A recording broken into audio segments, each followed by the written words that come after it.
नमस्कार दोस्तों, आपका स्वागत है हमारे चैनल विचार वृद्धि पर। दोस्तों, तुलसी विवाह बहुत ही शुभ और अत्यंत दुर्लभ एवं मंगलकारी माना जाता है। गंगा जल की तरह पवित्र इस पर्व को माना जाता है। तुलसी विवाह एक ऐसा संपन्न और खूबसूरत पर्व होता है। यदि इस समय अशुभ से अशुभ कार्य भी किए जाएं, तो बहुत ही शुभ माने जाते हैं। इस समय वह कार्य संपन्न होते हैं जो कभी पूरे नहीं होते। इस समय मुहूर्त मिलाने की आवश्यकता नहीं पड़ती। उन कार्यों में विघ्न बाधाएं कभी नहीं आती हैं। तुलसी माता का जयकारा लगाते हुए वीडियो को शुरू करते हैं। 23 नवंबर 2023 गुरुवार के दिन करीब 400 वर्षों बाद एक दिव्य और दुर्लभ संयोग बनने जा रहा है, क्योंकि इस दिन सभी एकादशियों में से सबसे बड़ी एकादशी देवउठनी एकादशी पड़ने जा रही है। दोस्तों, ये एकादशी गुरुवार के दिन पड़ रही है, जिस वजह से इस दिन 3 बड़े योगों का निर्माण हो रहा है, जो कि है धनलक्ष्मी योग, अमृत सिद्धि योग और गजकेसरी योग। दोस्तों, इन 3 योगों के निर्माण की वजह से इस एकादशी पे भगवान विष्णु और मां लक्ष्मी की असीम कृपा बरसने वाली है। और अगर इस दिन आप चुपचाप किसी को बिना बताए तुलसी के नीचे ये एक चीज बांध देते हैं, तो आपकी सभी समस्याओं का हल संपूर्ण रूप से हो जाएगा। दोस्तों, एक साल में करीब 24 एकादशी पड़ती है और 23 नवंबर को पढ़ने वाली एकादशी सभी एकादशियों में सबसे बड़ी मानी जाती है। इसलिए इस दिन तुलसी से जुड़ा ये अचूक उपाय आपकी हर परेशानी को हल कर देगा, चाहे वो धन को लेके हो या सेहत या संतान की प्राप्ति को लेके। इसलिए दोस्तों, वीडियो को आखिर तक जरूर देखें। और दोस्तों, अगर आप भी अपने जीवन में भगवान श्री हरि विष्णु की कृपा पाना चाहते हैं, तो इस वीडियो को लाइक करके कमेंट में जय श्री हरि जय मां लक्ष्मी लिखना न भूलें। दोस्तों, हर साल कार्तिक मास के शुक्ल पक्ष की एकादशी तिथि को देवउठनी एकादशी मनाई जाती है। देवउठनी एकादशी का दिन श्री हरि विष्णु को समर्पित है। इस दिन जगत के पालनहार श्री हरि विष्णु अपनी 4 महीने की योग निद्रा से जागते हैं। इसके बाद से ही सभी मांगलिक कार्य आरंभ हो जाते हैं। इसके अलावा देवउठनी एकादशी भगवान विष्णु को प्रसन्न करने के लिए भी बेहद उत्तम मानी जाती है। इस दिन भगवान विष्णु को प्रसन्न करने के लिए कुछ लोग व्रत रखते हैं और पूजा करते हैं। इस दिन सच्ची श्रद्धा और भक्ति भाव से भगवान विष्णु की पूजा करने से सभी मनोकामनाएं पूर्ण होती हैं। दोस्तों, भारतवर्ष में ही नहीं, संसार के लगभग अधिकांश देशों में तुलसी को पवित्रता की दृष्टि से देखा जाता है। अनेक औषधीय गुणों से भरपूर तुलसी का धार्मिक महत्व भी है। अनेक धार्मिक अनुष्ठानों और तांत्रिक प्रयोग में इसका उपयोग होता है। पुराणों में तुलसी को भगवान विष्णु की पत्नी होने का गौरव मिला है। इसी कारण तुलसी जगत जननी भी है। परमात्मा के अनेक दुर्लभ वरदानों में परिगणित तुलसी के बिरवे को अमृत का प्रतिरूप भी कहा गया है। जहां तुलसी का पौधा लगा होता है, वहां ब्रह्मा विष्णु शंकर यानी त्रिदेव का निवास होता है। और तुलसी की पूजा करने से महापातक भी उसी प्रकार नष्ट हो जाते हैं, जैसे सूर्य के उदय होने पर अंधकार नष्ट हो जाता है। शास्त्रों के अनुसार जिन घरों में तुलसी का पौधा रहता है, उस घर में सुख, शांति और समृद्धि बनी रहती है। भगवान विष्णु की पूजा और प्रसाद में तुलसी का पत्ता होना सबसे जरूरी माना जाता है, क्योंकि इसके बिना पूजा पूर्ण मानी जाती है। इन्हीं कारणों से सभी हिंदू परिवारों में तुलसी का पौधा लगा होना जरूरी हो जाता है। अगर आपके घर में भी तुलसी है, तो सुख, शांति और समृद्धि के लिए तुलसी मां को चुनरी अवश्य चढ़ानी चाहिए। अक्सर लोग जाने अनजाने में कई गलतियां कर देते हैं। वे तुलसी का पौधा तो लगा लेते हैं, लेकिन तुलसी मां को चुनरी नहीं उड़ाते, जिसके कारण उन्हें फलों की प्राप्ति नहीं हो पाती। हमेशा याद रखें, माता तुलसी को चुनरी अवश्य चढ़ानी चाहिए। तुलसी पर चुनरी जरूर चढ़ानी चाहिए। तुलसी न केवल एक पौधा है, बल्कि ये हमारे मां के समान है। घरों में तुलसी को चुनरी ओढ़ाकर रखा जाता है, लेकिन इसका ध्यान कुछ लोग ही रखते हैं। आमतौर पर लोग तुलसी को लाल रंग की चुनरी उड़ाते हैं, लेकिन लाल मंगल का रंग है और तुलसी का कारक बुध है। बुध और मंगल मित्र नहीं है। बुध के अनुकूल ग्रह शुक्र और शनि है। इसलिए तुलसी जी को सफेद, चमकीली या नीली चुनरी चढ़ाना अत्यंत शुभ होता है।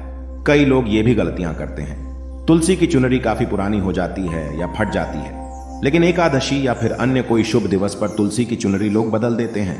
लेकिन आपको न केवल त्योहारों पर चुनरी बदलनी चाहिए, बल्कि साफ सुथरी चुनरी मां तुलसी को हमेशा ओढ़ानी चाहिए। बगैर चुनरी के मां अच्छी नहीं लगती। तुलसी मां नाराज होती है और आपको फलों की प्राप्ति नहीं हो पाती है। दोस्तों, तुलसी में कई दिव्य शक्तियां विराजमान हैं। जो लोग तुलसी विवाह कराते हैं, उन्हें कभी कष्ट नहीं आते होती है। स्वर्ग की प्राप्ति मां बड़ी प्रसन्न होती है।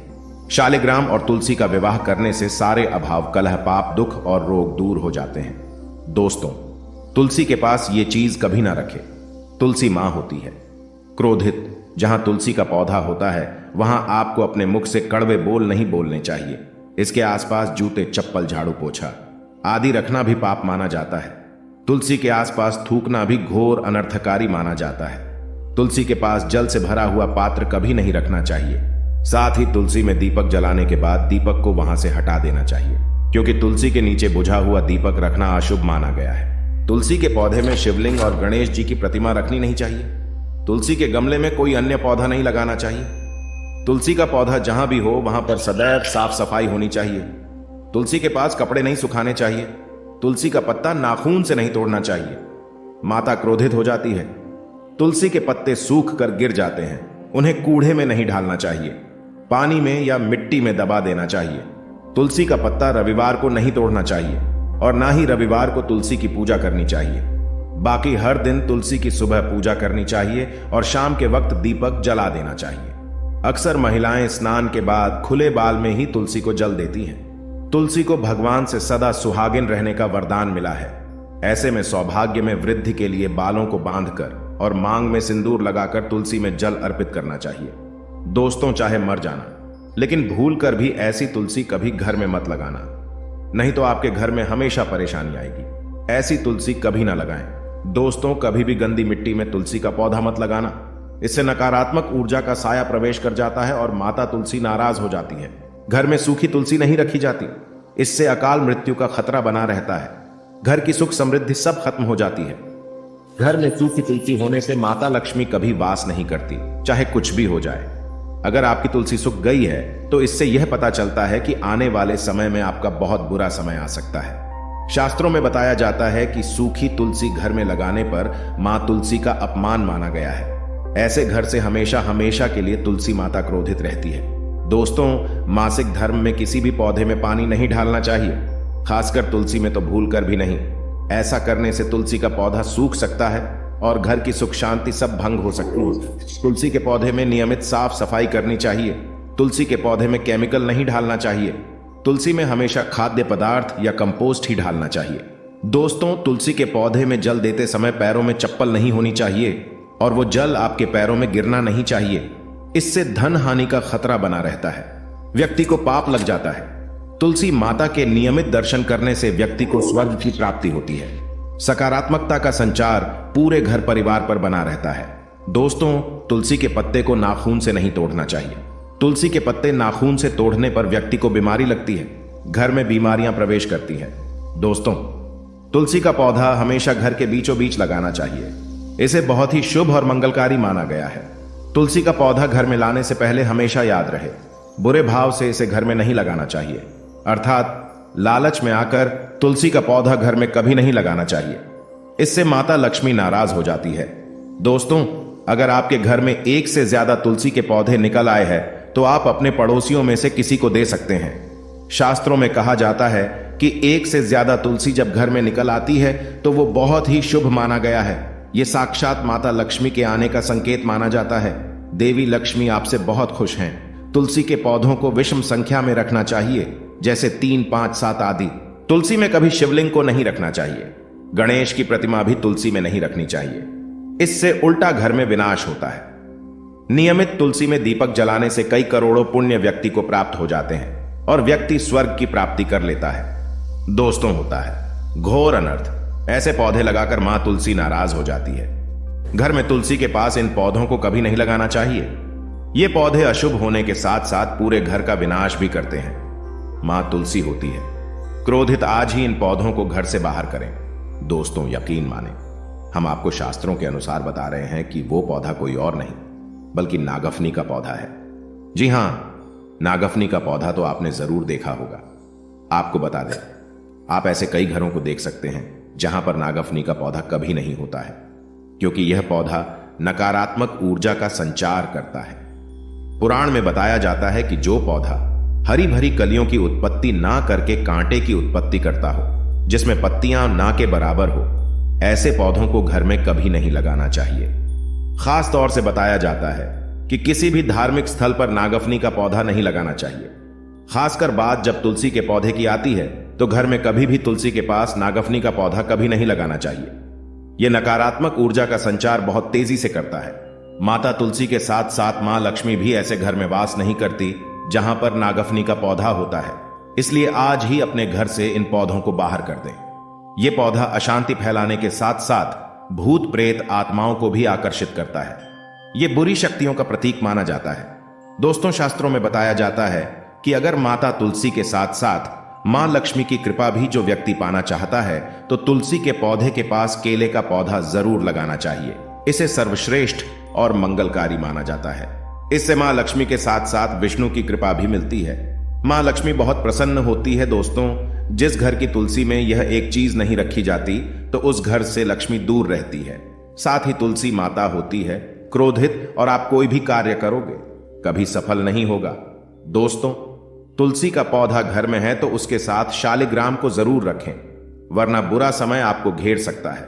शालिग्राम भगवान विष्णु का निराकार रूप माना जाता है।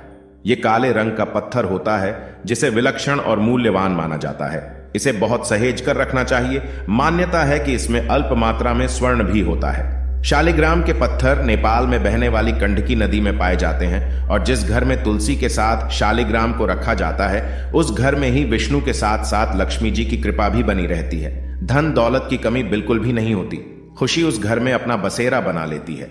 शास्त्रों में साफ साफ लिखा है, जिस घर में शालिग्राम रखा होता है वहां पर सकारात्मक ऊर्जा का भंडार होता है। साथ ही घर में कोई भी व्यक्ति बीमारी से पीड़ित नहीं होता। तरक्की आपके कदम चूमती है। पुराणों में यहां तक कहा गया है कि जिस घर में शालिग्राम है वो घर समस्त तीर्थों से भी श्रेष्ठ है। इनके दर्शन और पूजन से समस्त भोगों का सुख मिलता है। स्वयंभू होने के कारण इनके प्राण प्रतिष्ठा की आवश्यकता नहीं होती।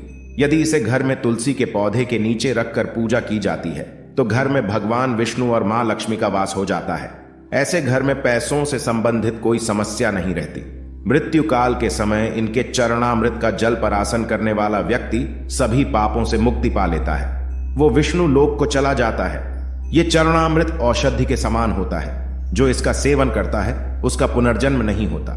चरणामृत ग्रहण करने के बाद बहुत से लोग सिर पर से हाथ फेरते हैं, लेकिन शास्त्रीय मतानुसार ऐसा नहीं करना चाहिए। इससे नकारात्मक प्रभाव बढ़ता है। चरणामृत हमेशा दाएं हाथ से लेना चाहिए और श्रद्धा भक्ति पूर्वक मन को शांत रख कर ग्रहण करना चाहिए। इससे चरणामृत अधिक लाभप्रद होता है। जिस घर में शालिग्राम का नित्य पूजन होता है उसमें बाधाएं अपने आप खत्म हो जाती हैं। यदि आप घर में असली शालिग्राम ले आए हैं लेकिन उसकी ठीक से नियम से देखभाल नहीं कर पा रहे हैं तो इसका उल्टा प्रभाव देखने को मिलेगा। घर में सिर्फ एक ही शालिग्राम की पूजा करनी चाहिए।